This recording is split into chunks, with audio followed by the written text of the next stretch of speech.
All right, what's going on, everyone? So quick Iran war update here, and bottom line up front, it is absolute chaos. More than normal. Last 24 hours have been all over the place. And look, I'm trying to look at this from a couple different angles to really understand and identify what the strategic through line is that moves us from A to B with these different decisions closer to achieving our strategic objectives in this conflict. I can't find them. That might just be me. So if you know what it is, let me know. Throw in the comments below. Educate everyone here. I'm having a hard time with the whole trust the process. This is 7D chess because the process or the plan changed like 3 times yesterday. It's like I'm still in the process of trusting Project Freedom. You remember that?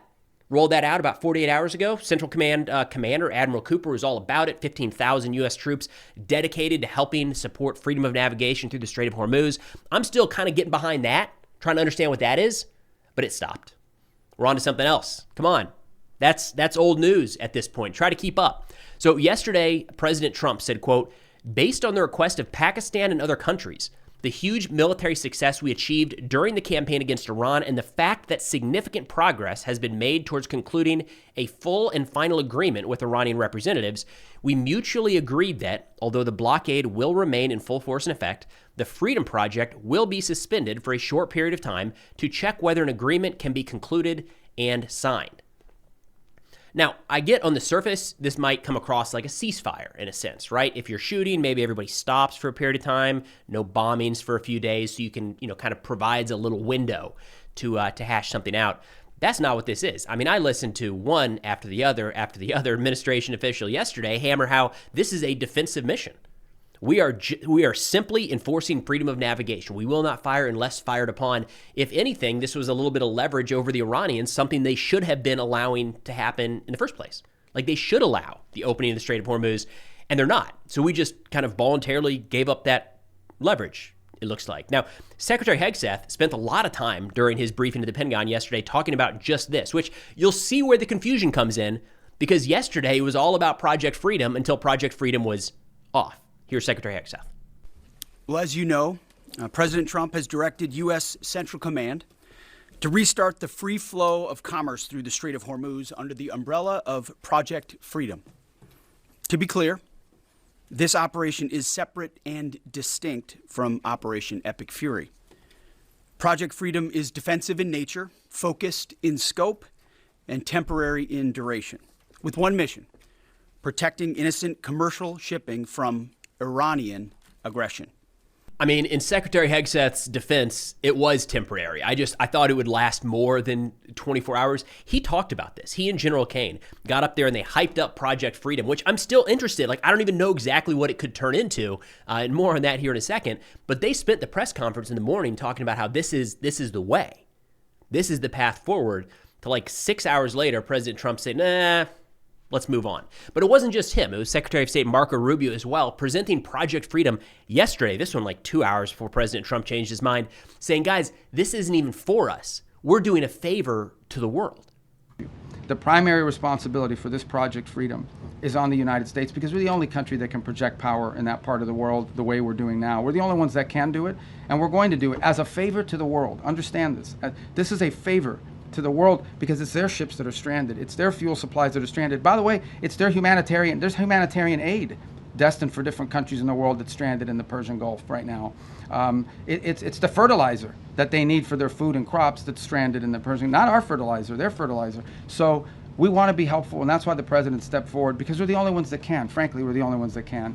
So again, I'm trying to look at this from multiple angles to figure out, like, what is it that we're doing? And you can kind of see it with Project Freedom. I think it was risky at baseline, no doubt, and we saw that in a video yesterday. We talked about the 2 American destroyers that took heavy Iranian fire trying to move through the strait. That's what they're up against.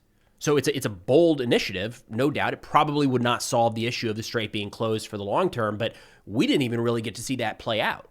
I mean, in the maybe 24 hours that Project Freedom was in place, here's what happened. We had the 2 destroyers brought 2 U.S.-flagged vessels out of the Persian Gulf. Good, right? Okay, those 2 vessels we know came under, the 2 destroyers came under heavy Iranian drone and missile fire, as well as were attacked by the fast attack boats and then dodging mines through the Strait of Hormuz. We know that happened.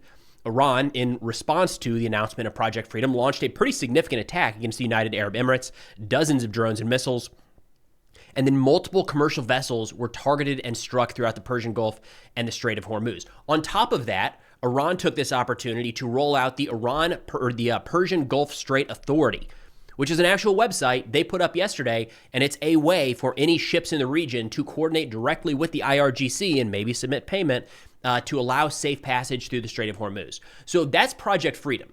That's where we got yesterday. Like, it's very hard for me to look at that series of events and say all of that together was an overwhelming U.S. victory or was so painful to the Iranian regime that it forced them to come to the negotiating table. We just had to turn that lever off for one. Like, nothing really significant happened, right? Like, I don't want to downplay any one of those events, but it's very hard to look at that and say that was the thing. After all the bombing, after all the sanctions, after boarding their tankers, after the blockade, yesterday, it was one of those few items that brought the Iranian regime to their knees, to the brink of negotiating in these talks. Now, part of the challenge here, whether you think Project Freedom is good, bad, or something in between, is we are losing the trust of a lot of our allies. And I think we've seen this during the course of this war. German Chancellor Merz hit on this again just a few days ago, saying, we're with the United States. You just got to talk to us before we get into a war. And that's one of the major issues here. But just yesterday, we've got South Korea. One of their vessels was hit in the Persian Gulf. Calling out South Korea saying, hey, aren't you guys going to help us with Project Freedom? They were looking into it until yesterday when President Trump called it off. So the South Korean National Security Advisor said, quote, we don't believe a review of Trump's call to participate in Project Freedom is needed at this point because it's not happening anymore. I mean, even if South Korea had raised their hand like the minute that Project Freedom was announced and said, we're all in, we're going to do whatever you guys want. We're on our way. We're sending every vessel we have at our disposal. From the time that Project Freedom was announced, like 48 hours ago, to the time that it was called off, they wouldn't even have their ships in the region yet. So do you see how maybe this might not be the best messaging, might not look ideal to our partners and allies around the world? Even if they want to be on board, we change our minds so fast that it throws their planning out of sync. All right? And I mean, the same thing happened with Israel earlier today. We're getting into, there seems to be some sort of peace proposal, on the table, eighth time. Israel, to Reuters, said they weren't aware that President Trump was potentially close to a deal with Iran that would end the war and pave the way to unblock shipping in the Strait of Hormuz. They say Israel was preparing for an escalation in the fighting. So, like, they're on a different page, too. I mean, to be fair, it looks like President Trump is on a different page than Secretary Rubio and Secretary Hegseth earlier in the day. Like, I get things change, but that is a drastic reversal from where principals are standing there explaining why this is the next big thing, to all of a sudden, actually, it's over, it accomplished its objectives. Let's move on. Now, earlier today, I don't even know if we should bring this up. We're definitely not going to go into details, but Axios reported once again that we are on the verge of a peace deal between the United States and Iran. So Axios said, quote, I'll link this article in the description below. I think it's a waste of your time to go through it point by point, to be honest. We've had too many of these that have turned out to be nothing. But if you want to read it, it will be in the description. Axios says the White House believes it is getting close to an agreement with Iran on a one-page memorandum of understanding to end the war and set a framework for more detailed nuclear negotiations. Among other provisions, the deal would involve Iran committing to a moratorium on nuclear enrichment, the U.S. agreeing to lift its sanctions and release billions in frozen Iranian funds, and both sides lifting restrictions around transit through the Strait of Hormuz. Now, Iran, again, I'm not getting into the details. We are not going to debate the little, is this JCPOA or is this better or is this worse and what are we leaving out, what are we not getting into, because we've done that before and it's been an absolute waste of time. So we'll wait until there's something more concrete, not anonymous sources leaking to Axios. It happens at least once a week. Iran has responded to this. All right, so Tasnim News, Iranian state media here, said, quote, an informed source told Tasnim, despite claims by American media about Iran and the U.S. nearing a final one-page agreement to end the war, Iran has not yet given an official response to the latest American text, which contains some unacceptable clauses. He noted today's American media propaganda is mostly to justify Trump's retreat from his recent hostile action. Trump's action was wrong from the start and should not have been taken. So, like, there's a deal that's going back and forth. Iran is still viewing some of that as unacceptable. I have a very hard time taking any of this reporting at face value anymore. We're, 8, 9, 10 weeks into this war at this point, and we've heard at least 8 times that we are right on the brink of a breakthrough. And it's always coming through Axios, and then a day or a couple days later, we find out that was grossly exaggerated. So we're just going to wait until we actually get details. We'll dig into the details when they come out.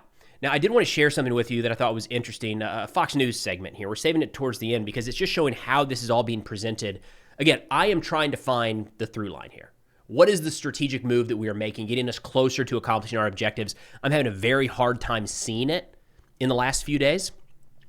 And it's frustrating because I want the United States to win this war. I think the IRGC is bad.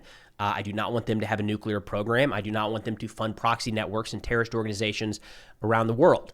So it's frustrating to me that it seems like we're kind of stumbling our way through this. Now, how this is being presented over on Fox News was unique. And it's very much in the camp of like, just trust the process. But let's play, I think it was Jesse Waters here real quick, and we'll respond to some of this. Just give you an idea of how this story is being presented.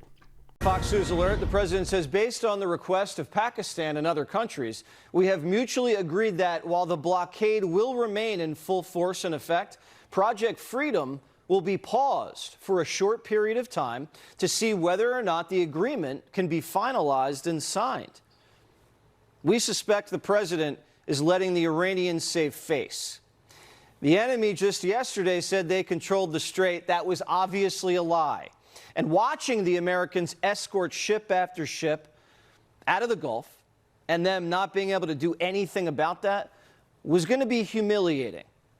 Not only were they going to lose whatever military prestige they had left in the region, their negotiators weren't going to be able to fight for their position after they lost their last bargaining chip. The commander-in-chief must believe that the Iranians are serious about surrendering if he's going to pause Project Freedom for the sake of a deal. Because you could also continue Project Freedom during the negotiations. You know, you do want to get these foreign ships moving. The president must know what he's doing. And we're about to find out how insane in the brain the regime really is. I mean, that's like an alternate reality. So it's frustrating because that information is going out to millions of people. But if we just kind of break this down one at a time, first off, he says Iran thinks they have control of the Strait of Hormuz. You can get into semantics here. The Strait of Hormuz is effectively closed. And it's because of Iran that it's effectively closed. Now, we might say that they don't have control because we aren't allowing their ships through. Sure. But like the bigger problem is that no ships are going through, right? Single digits. It's a tiny fraction of what needs to move through to support the global economy. That's the issue. All right. So call that Iranian control or not. The issue is the strait is still closed. He talked about this number of ships moving through under Project Freedom that the Iranians were unable to stop. That just didn't happen. All right. Like maybe we would have gotten to that point, but that's not what played out during the short lifespan of Project Freedom. We had 2 American destroyers move through the strait under heavy Iranian fire and escort out 2 American flagged vessels. That's great. That's good.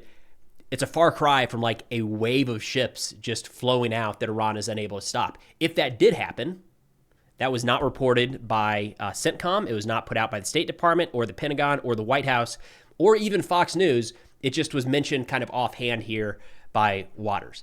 It's probably a pretty gross exaggeration to say that there were a ton of ships coming out when in reality it was 2. Finally, he kind of gets to it at the end there where he says, look, we could just keep the leverage on throughout. And that's where you get back to this. What on earth is even happening? He chalks it up to trust the president. The president must know something. There must be a plan. Back to the 7D chess that is just so infuriating because it kind of defies logic. Just keep the pressure on. If there's pressure, add the pressure until we get the concessions at the negotiating table. Seems like the right approach, but it's all over the place right now. Chaos is probably the best way to describe what's happening right now between the United States and Iran. We'll do our best to keep up with how it's playing out. But again, it's literally changing by the hour. That's all we got for now. Thanks for watching, and I'll see y'all next time.